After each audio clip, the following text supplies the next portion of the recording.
summer in the UK. In today's video, we're going to be using the Seedstream app, as I do for all of my Formula One news, to dig into some of the more juicy stories that are bubbling away in the background, because there are some, as well as talk about some of the things that I've got coming up on this channel. We're going to cover things like the escalating interest in Mercedes' involvement in this potential scandal around the Racing Point brake ducts and the wider copying issue. We're going to talk about a story that I think got somewhat buried under the radar a little bit, about Toto talking about his potential future at the team and that it may even not go beyond the end of this season. I think that's quite big.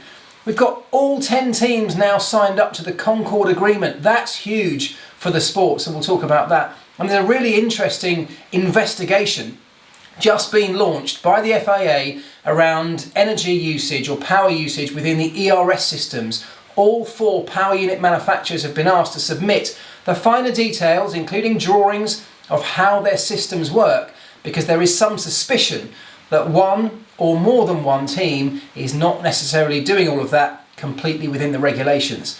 Some good stuff to dig into a little bit deeper. I'm going to go have a shower, get changed, and we'll crack on.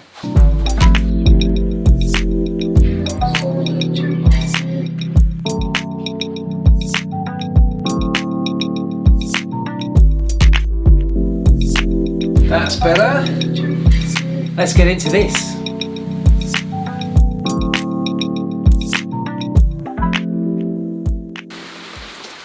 Let's start then by talking about the Concord Agreement. It's not actually called a Concord Agreement, but that's what everyone's grown to know it as. It's just a commercial agreement that binds all of the 10 teams, the FIA and Formula One, to what we know as Formula One. It actually binds them all together between the end of this season, so the end of 2020, and the end of the 2025 season, which incidentally will be the next big change of Formula One power unit. So building up to that season, all of those 10 teams and the stakeholders will all be looking at what the next generation of Formula One cars will look like and how they'll be powered. But great news that all 10 teams have signed up. Interestingly, it was only just over a week ago that Toto Wolff was suggesting that his team, Mercedes, were being undervalued during these negotiations, that they weren't being given the same preferential treatment as teams like Ferrari had, given what Mercedes have brought to the sport in this current era. Perhaps things have changed behind the scenes. We don't know the details, they're still very much confidential, and there are still some break clauses, incidentally, that can offer the teams the opportunity to escape from the Concord Agreement before the end of 2025, but it is great news. It secures the future of the sport, and what's really nice, and this is what actually Jean Todt and Chase Carey have both agreed on in their statements, and some of the teams have mentioned it as well, is how well everybody worked together in general, perhaps more so than they would have done in bygone eras under the leadership of somebody like Bernie Ecclestone. There's a story about Sebastian Vettel. It's an ongoing story about his contract, or lack of it, for 2021 and beyond. And the comments in the story here go on to talk about how he still doesn't have anything signed. Now, if he was going to Racing Point, and I think what we do know is that Racing Point have courted him. We think that they have offered him a contract, or at least the broad terms of a contract. We think they've gone to the Contract Recognition Board with that proposal to see if what the complications might be between him coming in and breaking a contract that Sergio Perez already has with the team. Sergio Perez came back into the paddock at the Spanish Grand Prix saying, listen, all of this talk of Sebastian Vettel coming to the team is going to disappear very quickly. He seems utterly confident that he'll be staying with the team for 2021 and beyond, as per his current contract. It feels a little bit, and I'm speculating, but it feels behind the scenes like they may well have looked at bringing Sebastian Vettel on board. Perhaps it's become a bit more complicated than they originally thought, given they already have a contract with Checo. That's on top of the moral obligation they might have to a driver that's already signed a contract with them anyway. And on top of that, do they even want Sebastian Vettel, given his turn of form over the past 18 months or so? By the way, as an aside, it does look highly likely that Formula One will be returning to Istanbul Park in Turkey, which I love, by the way. I used to love going there because I think it's a great city, a little bit edgy, a little bit different to lots of the other places we go. but also the circuit was brilliant. I used to love it. Didn't we all love that turn 8? Was that tried to be replicated at other places but never quite matched what we had at Turkey. So I think it's going to be fantastic. And on that note, we also think we might go to a double header in Bahrain at the end of the season too. But on that note, they have passed a rule that all 10 teams have now agreed on, that there will be no testing, even with an older car, at the new venues on the 2020 calendar. So whilst everybody was starting to plan trips to Mugello, Portimao, Istanbul and other places, Imola, to get the drivers and the engineers up to speed with what these circuits are like, because we haven't been there for a while, that will no longer be possible. They've agreed to write that out of the regulations, to effectively ban it on cost grounds, and I think it's a sensible move, because only the bigger teams that have the ability, that have the old cars available, that have a test team essentially, or a demo team available, would be able to do it, and that means that it favours the big teams once again. So by banning that, I think it's a great move. We're going to get to Imola with simply 2 days of running. Saturday practice in the morning, then into qualifying, and then the race on Sunday. And I can't wait for that. There's going to be no overnight Friday simulations. There's going to be no hours and hours of running on a Friday, crunching through data on a Friday night. Get in it on Saturday morning, do an hour and a half, get out the car, do what you can, smash it in qualifying. I love it. I've come inside because I realise it's really noisy out there with the rain falling on the tin roof, but we will continue. I want to touch on 2 stories right now. One is the ban on party modes, as they're often termed. I talked about it a lot in the live stream, which by the way I really enjoyed on Monday night, so if you're part of that, thank you. If you weren't and you'd like to check it out, it's still available. You can go and have a look now. It was a really good hour-long chat about everything going on off the back of the Spanish Grand Prix, trying to answer as many of your questions as possible. Love doing them, so thank you for your input.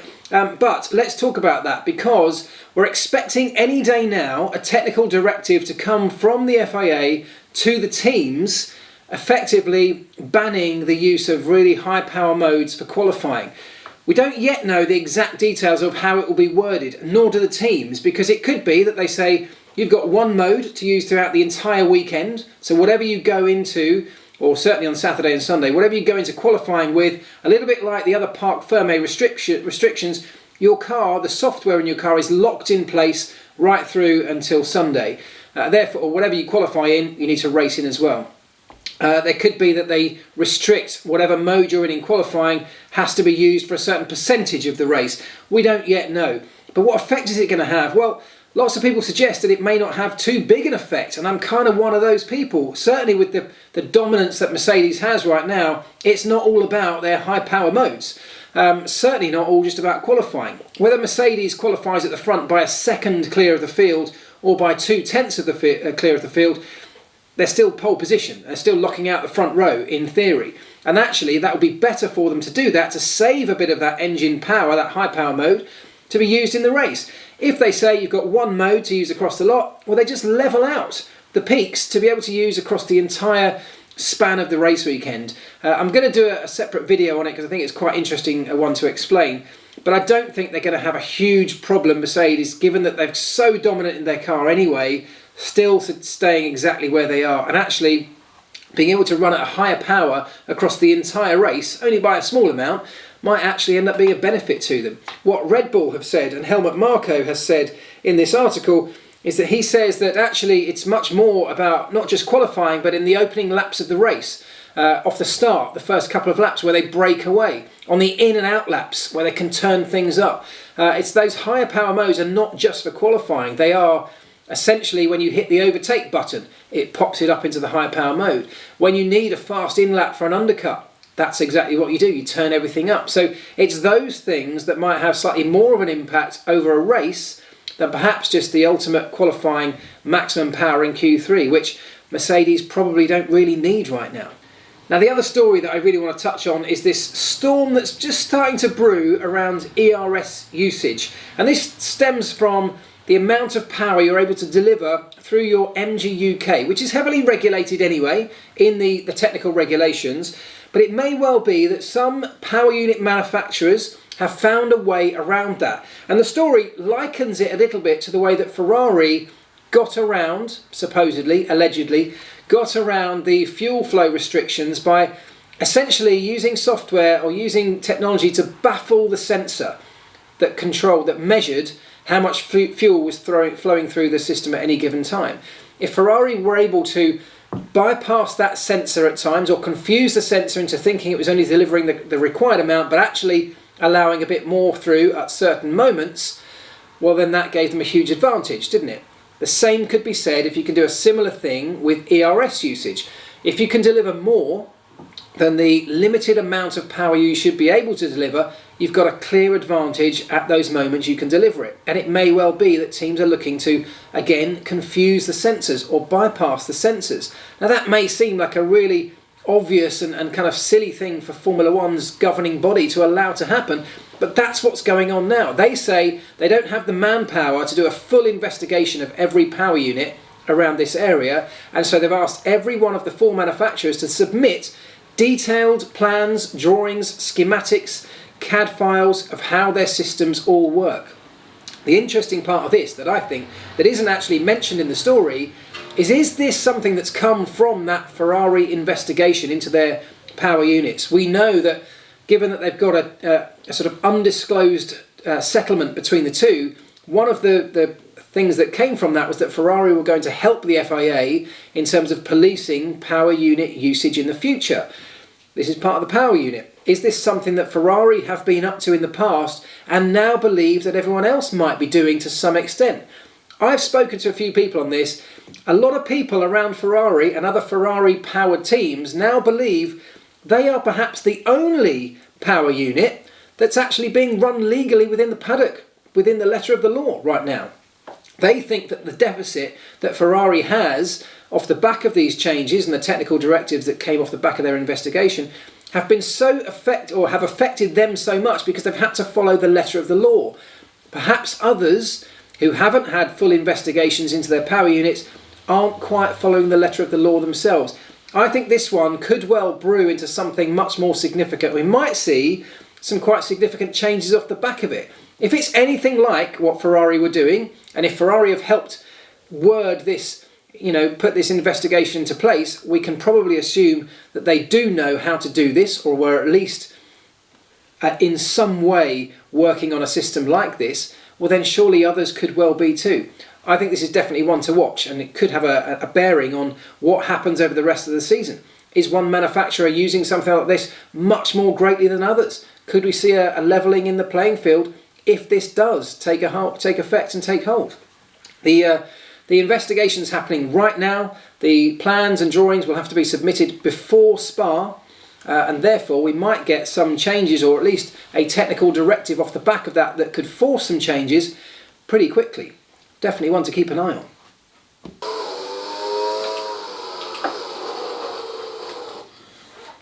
One of the other things I have to do today is start preparing for my Belgium Grand Prix preview video, because I'm going to be away on the day that I normally would upload that. So I start by jumping into this little home simulator, start doing a few laps of the circuit, getting to familiarise myself with each corner.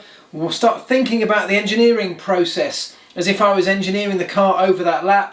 And that's when I start to work out the slow sections, that slow lap that I do, stopping on each corner, talking about what's happening with the car. And then gradually I'll start to build up and build down the lap time, and ultimately I'll start looking to go for that fast lap that you will see at the end of the video. So that's what I'm doing right now. Again, I like to call this work. Really annoys my kids when I say that, but it is research and I'm sticking to it.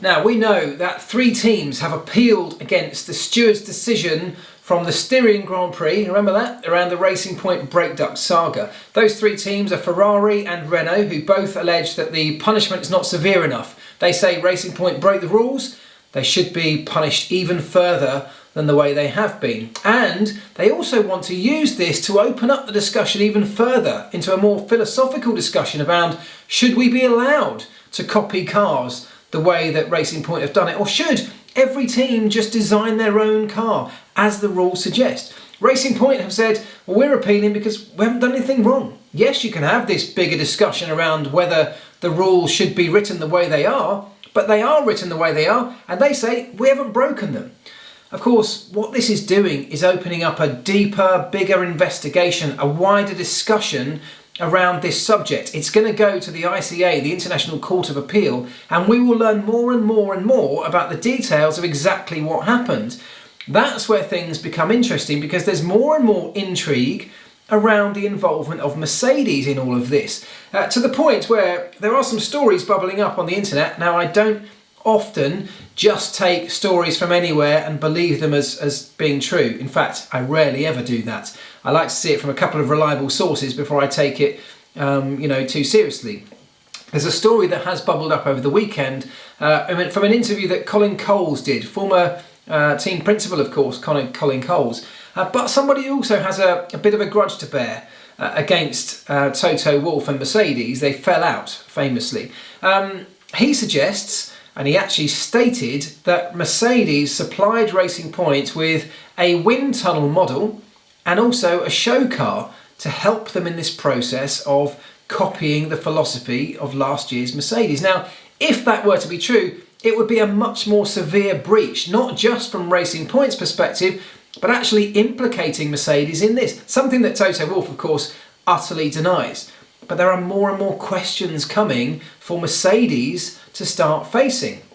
And the ICA, the International Court of Appeal, will start to unearth more and more of this. It's becoming slightly uncomfortable, or slightly more uncomfortable than Mercedes would have wanted it to be.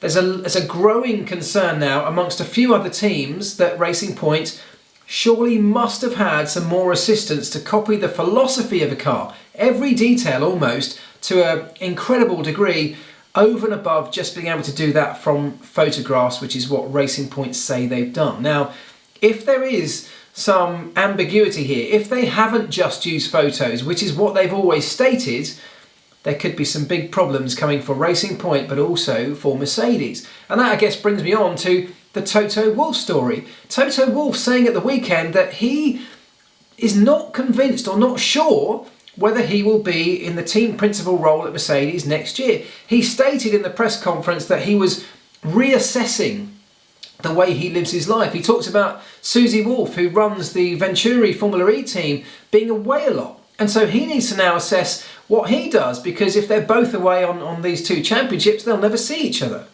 The kind of talk that we saw Toto using in that press conference, to me, well, almost seems like he's already made his mind up. Or at least those discussions, family, personal discussions around their future, are going on to some greater length than we might have already been aware. He talked about how Lewis doesn't need Toto to fulfill the goals that he set himself over the next 3 years in Formula One, and he still expects Lewis to sign this contract, a contract that Lewis, for whatever reason, still hasn't signed. Lewis talking about not wanting to sign a big contract while lots of people are still struggling and out of work off the back of COVID makes very little sense as an argument, doesn't it? So is there something more in that? People are still going to be out of work. People are still going to be struggling and suffering in the world whenever Lewis puts pen to paper on a $40 or $50 million contract. If he's uncomfortable with that now, will he always be uncomfortable with that? Or is this just talk around both of these two trying to work out what their futures are going to be around Mercedes or with Mercedes? Are they going to be with Mercedes? A lot of questions which are starting to bubble up underneath the surface. Some of them coming to the surface now, but I think there's a lot of discussion behind the scenes in and amongst the paddock about what might actually be happening with Racing Point, with Mercedes, with Toto Wolff, potentially even with Lewis Hamilton. But in some way, could at least a couple of those stories be connected? Right, that's it for stories, but what I do want to say is a massive thank you to all of you that have committed and invested in the Seedstream project that, as you know, I am now involved with. We've had an amazing response. Thank you so much. We are 61% funded, I think, from that first phase that you guys got involved with, so thank you for that. We're now going live with the public phase, and we now have a period of time, 40 days, to secure the remainder of our investment to take this project on to the very next level, which is so exciting. So I'm really pleased. Thank you so much. If you'd like to go and check out the links and still like to get involved, you are more than welcome. We'd love you to. I'll put the links in the description. But thank you very much for now. Have a great week and a great weekend. I'll be back with more stuff. A Tales from the Treehouse coming this week, as long as it stops raining, because as you know, that treehouse is covered in corrugated steel, and if it's raining, it's noisy. But if we get a brighter day, I'm straight up there. Tales from the Treehouse coming on Friday. Have a good one, folks. I'll catch you soon. Ta-da.